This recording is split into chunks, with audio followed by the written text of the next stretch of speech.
sudden change of heart? I am cautiously optimistic.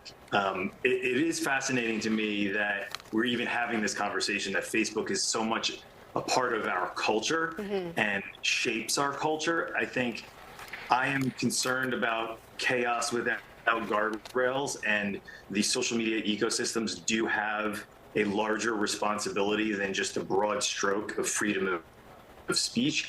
However, I definitely approve of free speech expansion, and I think Facebook will be aided by AI and algorithms in order to make sure that this is done properly. But I think there's the possibility that people are worried about a course correction, right? Too much, too soon, too little, and not enough discourse.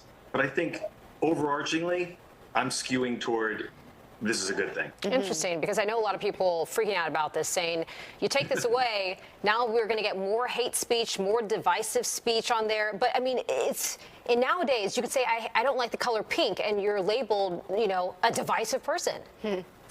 Yeah, so look, we all understand the landmine of commentary that we live in.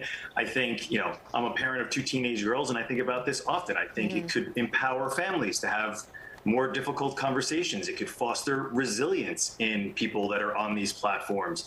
But we still absolutely need to be protective of certain groups that will potentially feel attacked and will actually have attacks here. So while I do think the expanded freedom of speech is great, there still need to be those guardrails. So, I mean, during COVID time, during the pandemic, we saw those fact check that would come up under the post, like, this, references COVID-19, make sure to check. You would see those prompts come up under so many different posts.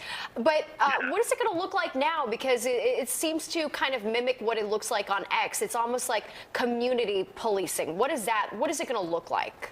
It is absolutely community policing, and I think that is a great thing. So if you look at the statistics and studies when it comes to groups that are working on problems like this, while it might not seem perfect, because there are outliers, right? So we're all thinking about politics. We're all thinking far right, far left. But NASA crowdsources problem solving for people that are hobbyists that want to contribute to the community. So they're mimicking Twitter's ecosystem and the manner with which Twitter is trying to regulate. So if they do this properly, and it's going to be tricky, like this isn't going to be easy and flip a switch, but if they do it properly, it has the potential to be a smashing success. In terms of people in the backlash not liking this, do you see any kind of,